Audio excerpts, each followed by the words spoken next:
Vamos lá. O conteúdo do vídeo fala um pouco sobre autocondenação e um pouco sobre as acusações do Satanás sobre a nossa vida. Aqui, o Satanás ele é um inimigo das nossas almas, ou seja, das nossas emoções, do lugar onde acontece tudo, né? A nossa alma. E se ele é o inimigo das nossas almas, o lugar onde ele mais vai trabalhar são ali nos nossos sentimentos. É querer defraudar os nossos sentimentos. E uma das coisas que ele mais usa é acusar a gente, né? De dia e noite, achando brecha, procurando brecha para que ele possa entrar na nossa vida e tragar, né? A nossa energia, enfim, matar, roubar e destruir, que é isso que ele faz de melhor. Mas, indiferente do que o diabo faz na nossa vida, a gente tem que saber vestir as armas corretas para se defender contra o inimigo, né? E a principal é óbvio que é a palavra de Deus, eu não preciso nem falar pra você, né? Porque você já deve saber disso, eu espero. Mas se você não sabe, tá aqui um manual de vida. E ele veio transformando a minha vida ao longo desses 2 anos aí que eu me converti. E como recém-convertida, eu passei por muitos processos e eu creio que o processo mais doloroso é esse impacto de volta para Cristo, esse primeiro momento, esse da recém-conversão mesmo, nesses primeiros passos. Por quê? Porque é um momento que você ainda tem muitos padrões passados dentro de você. É um momento que você ainda tem muitos hábitos ruins, né? Então, quando você se converte, os hábitos eles não são apagados de uma vez por todas. É todo um processo para que eles saiam. A gente vai transformando a nossa mente, né? com a palavra, com oração, com jejum. E aí, eles vão sendo mudados, né? Pouco a pouco a gente vai pensando de uma forma diferente, de tanto a gente ter contato com conteúdos que são realmente de valor para nossas vidas, né? Que é a palavra de Deus principalmente, mas outros tantos de psicologia, coisas úteis para nós, né? Tem coach, tem tudo quanto é coisa aí que pode nos ajudar. Mas com certeza o mais relevante é a palavra de Deus e sem dúvida alguma. E aí eu anotei aqui nas minhas anotaçõezinhas pra gente dar aqui um início as formas que o Satanás ele acusa a gente. Primeiramente, uma das coisas que o Satanás mais faz é querer trazer à tua memória pensamentos do passado, querer fazer você se enraizar e paralisar no teu passado, olhar pra trás o tempo todo e colocar na tua cabeça que o que você vivia era muito mais fácil e era muito melhor. E neste momento eu falo pra você, lembre-se da onde o Senhor te tirou. Porque normalmente quando a gente volta pra Cristo é um momento que a gente está mais quebrado, a gente está mais afundado. Então, se a gente estava num lugar afundado, é óbvio que ele não vai lembrar a gente desse dia. Ele vai lembrar a gente dos momentos que a gente estava bem, entre aspas, ou tentando parecer bem, vamos dizer assim, né? E a coisa que ele mais faz é trazer essas lembranças do passado, colocar como se você fosse ainda aquela pessoa do passado, que você tentando ser uma pessoa melhor, você tá sendo hipócrita, que na verdade você é uma pessoa horrível, que você tem muita maldade dentro de si, que você é mentirosa, que você é falsa. Ele vai soprar maus pensamentos, ele vai fazer você olhar pra lugares que não devia, e ainda ele vai falar que você que tá sendo podre. Ele faz você acreditar que você tá tendo aquele tipo de pensamento. Mas eu vou te falar uma coisa, os pensamentos que vêm na tua cabeça, que são intrusivos e que muitas vezes ficam ali colocando coisas ruins, tipo, coisas do tipo, odeio aquela pessoa, coisas do tipo, sabe, coisas ruins, literalmente. Esses pensamentinhos, assim, chatinhos, que ficam vindo em momentos que não devem. Enfim, quando esses pensamentos estão vindo, a melhor coisa de você se fazer é você não tomar pra si como verdade. Não tome pra si como verdade as mentiras do Satanás. Ele vai o tempo todo tentar fazer com que você desista da sua caminhada cristã. Então ele vai fazer com que isso fique cada vez mais difícil. E a verdade é que esse primeiro impacto que a gente tem, esses primeiros passos de recém-conversão, é o momento que o Satanás ele mais investe na sua vida e na minha vida pra que a gente volte pra trás, pra que a gente desista, pra que a gente regrida. Então ele vai o tempo todo fazer uma pressão psicológica pra que você não se sinta capaz e suficiente de chegar no nível de santidade. E ele coloca que esse nível de santidade que Deus exige de nós é como se fosse algo assim inalcançável. E não é. E não é. E a gente já vai fundamentar isso biblicamente, mas antes eu só tô dando esse plano de fundo para que vocês entendam mais ou menos o porquê que eu vou trazer algumas escrituras aqui, né, para trazer aí uma leveza para vocês. Bom, e mais algumas das mentiras que ele fala é que você é sozinha, que a gente o tempo todo fica vindo na tua cabeça esse sentimento de carência mesmo, sabe, de tristeza, de que ninguém tá com você, de que o Senhor não liga para suas orações, de que você não está se esforçando o suficiente, que você precisa fazer mais, que você precisa buscar mais, que você precisa orar mais, que você precisa jejuar mais, que você precisa, sabe assim, um ritmo absurdo que realmente acaba esgotando a gente, sabe, emocionalmente, a ponto da gente ficar cansado, sobrecarregado, né, e a palavra diz, se você está cansado e sobrecarregado, vai ao Senhor, não fique ali remoendo ou se envolvendo demasiadamente com os seus pensamentos e com esse tipo de ideinha errada que o Satanás coloca na tua cabeça, ao invés de você ficar se envolvendo até você chegar naquele abismo de tristeza, quando isso começar, ajoelha e busca o Senhor. E ainda quando você tá lá super esgotado, ainda vem aquela pressão de que você não pode chorar, que você não pode se expressar pro teu pai, que você não pode, que você estaria errada, que isso que você tá fazendo é ficar murmurando. É como se ele colocasse um fardo tão pesado e ainda ele não deixasse você soltar esse fardo. Porque quando chega o momento de você desabafar e fazer oração, começa a vir outros tipos de acusações na tua cabeça, do tipo, você não pode chorar, você tem que ser forte, você precisa aguentar, segura o choro, você não sei o quê. E aí você fica acumulando tudo isso. Isso vai cada vez ficando mais pesado. E isso são algumas das pequenas ainda mentiras que ele coloca, né, na nossa cabeça. Porque ele tá ali o tempo todo, né, tentando contra as nossas emoções, contra a nossa mente. Porque se a gente estiver cansado, se a gente estiver esgotado, a gente não para de se preocupar com a gente mesmo, né? Aí a gente começa ainda a nutrir maus pensamentos, né? E a gente mesmo começa a ter esses pensamentos. Aí já começa a entrar a autocondenação.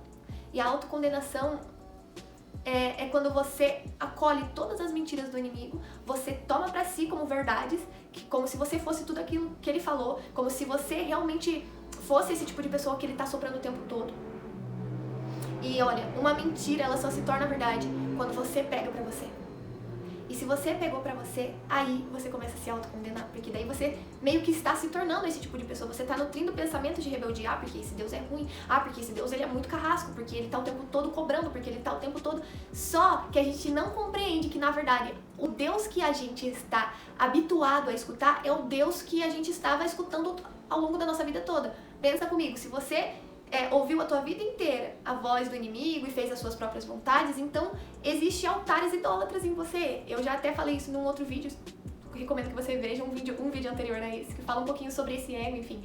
Mas você está acostumado, habituado a escutar essa voz, então você entra nesse engano, você começa a achar que essa chicotada aí, que esse negócio de fazer você obrigado a buscar a palavra, a fazer excessivamente, você começa a pensar que é Deus, aí você toma pra si como verdade, e você começa a nutrir os pensamentos de dentro pra fora como seus. Aí o que você faz? Você começa a falar que esse Deus ele é um Deus ruim, ele é um Deus carrasco, ele é um Deus que exige demais, ele é um Deus que você nunca vai conseguir alcançar, que Deus que é esse que não escuta as minhas orações, que na verdade quando eu tô orando ele não tá nem aí pra mim. E você começa a nutrir esses pensamentos.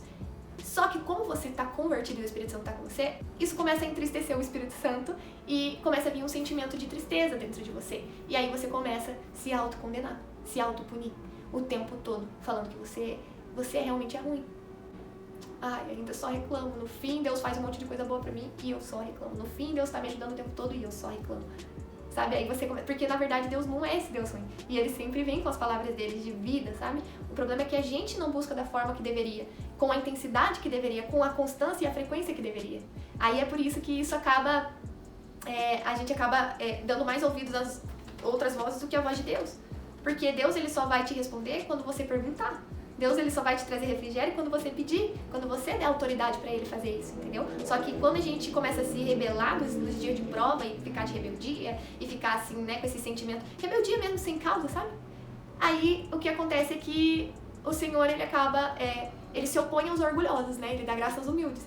Então aí a gente acaba dando mais vazão e legalidade pro inimigo em vez de dar a legalidade pro Senhor agir e atuar com a graça e com a misericórdia dele na nossa vida. Essas coisas que eu falei são as acusações do inimigo. E pra esse tipo de acusações, eu trouxe um versículo pra gente se embasar e pra trazer um pouco de refrigério. Primeiro de tudo, né? Um versículo muito conhecido, que é o que eu já falei. O fardo do Senhor é leve. Ele não dá nada pra você que você não possa carregar. O jugo dele é suave. Ele não está te obrigando, bem pelo contrário. Ele espera que você o busque espontaneamente. E ele nos conduz a convergir em Jesus Cristo, a congregar em Deus, em Cristo Jesus. Ele conduz em passos de amor. Deus não tem amor, ele é o amor. E a justiça de Deus, ela não seria, o Senhor ele não viria cobrar de nós uma santidade e uma justiça se ele não fosse santo e justo. E a justiça é o que traz o equilíbrio dessa nossa rebeldia biológica, vamos dizer assim. Porque é algo da nossa carne, é natural, né? Vamos dizer assim, o pecado da carne e os nossos pensamentos ruins, as coisas ruins que tem em nós, eles são, vamos dizer assim, natural. A gente vai ter que conviver com eles pro resto da nossa vida. Por isso que se chama, né, uma luta contra a carne, porque a gente vai ter que ficar o tempo todo lutando contra isso. Mas aqui eu vou citar mesmo um versículo que tem aqui, que trouxe pra mim muita paz quando eu escutei, né? Que fala assim, ó. Pois não faço o bem que quero, mas o mal que não quero, esse eu faço. Ora, se eu faço o que não quero, já não faço eu, mas o pecado que habita em mim. Acho então esta lei em mim, que quando quero fazer o bem, o mal está comigo. Pois, segundo o homem interior, tenho prazer na lei de Deus, mas vejo nos meus membros outra lei que batalha contra a lei do meu entendimento e me prende debaixo da lei do pecado que está nos meus membros. Miserável homem que sou, quem me livrará do corpo dessa morte? Dou graças a Deus por Jesus Cristo, nosso Senhor, de sorte que, com o entendimento, sirva a lei de Deus, mas com a carne, a lei do pecado. Né? Se Paulo tinha essas guerras dentro de si, essas batalhas contra a carne, quem somos nós? E ele, como discípulo de Cristo, sabe? Uma pessoa que viu Jesus Cristo, sabe? Ele teve tantas experiências assim que, né? A gente ainda nem chegou perto, nós nem lutamos até a morte, né? Eles lá naquela época, os discípulos, eles foram levados até a morte. Eles lutaram pro evangelho até a morte, né? Em prol do evangelho até a morte. Então a gente não chegou ainda nesse nível, né? Vamos dizer assim. Mas Paulo, ele tá dizendo aqui que a gente tem essa natureza pecaminosa, né? E é normal ter tudo isso de ruim dentro de si. Eu viro e mexo, eu sempre falo isso, que eu não tenho nada de bom em mim. A única coisa que eu tenho de bom é o Espírito Santo que eu carrego. Então, se eu tenho um Espírito Santo dentro de mim, o que eu vou nutrir, né? Não tem aquela frase que fala, vence a luta quem você alimenta mais? Então, eu nutro mais o Espírito Santo e ele vence a minha luta contra a carne todos os dias. A minha carne, às vezes, quer ficar mais na cama, a minha carne, ela quer comer mais da conta, a minha carne, ela é viciada em café, a minha carne, ela tem de N coisas ruins. Só que ao invés de inclinar pra carne, eu inclino pro Espírito, entendeu? Eu escuto mais o homem interior e faço a vontade dele do que a vontade da minha carne o tempo todo, porque neste momento mesmo eu queria estar dormindo, mas eu sei que existe uma obra a ser feita e eu quero participar da obra que o Senhor tem feito aqui nessa terra. E eu sempre peço isso, se tem algo grande que o Senhor está fazendo, não me deixe de fora. E eu espero que você também tenha esse sentimento dentro de você, porque muitas pessoas estão de fato precisando do que você carrega e na sua peculiaridade, e não só eu ou qualquer outro, entendeu? O que você tem é único, as suas experiências são únicas, e quando você faz isso em prol do reino, você está ajuntando seus tesouros no céu, o Senhor, ele é galardoador daqueles que o buscam. Entendeu? Então, não é vão nenhum esforço, nenhum trabalho seu será em vão. O Senhor, ele vai recompensar. Entende? E você precisa crer, você precisa ter fé no que o Senhor diz na palavra dele. E hoje é uma atitude de fé o que eu estou fazendo, porque eu estou aqui em prol do que o Senhor vem me chamando, né? E ele colocou esse sentimento no meu coração, né? E eu quero fazer a vontade dele, então que toda a honra e toda a glória seja dada a ele, porque miserável homem que sou, como diz Paulo, né? Não tenho nada de bom em mim, mas eu quero fazer a vontade de Deus e nutrir o melhor que tem dentro de mim, que é o Espírito Santo. Me alimentar para as coisas do reino, servir o reino, enfim. Cara, eu sempre faço isso, né?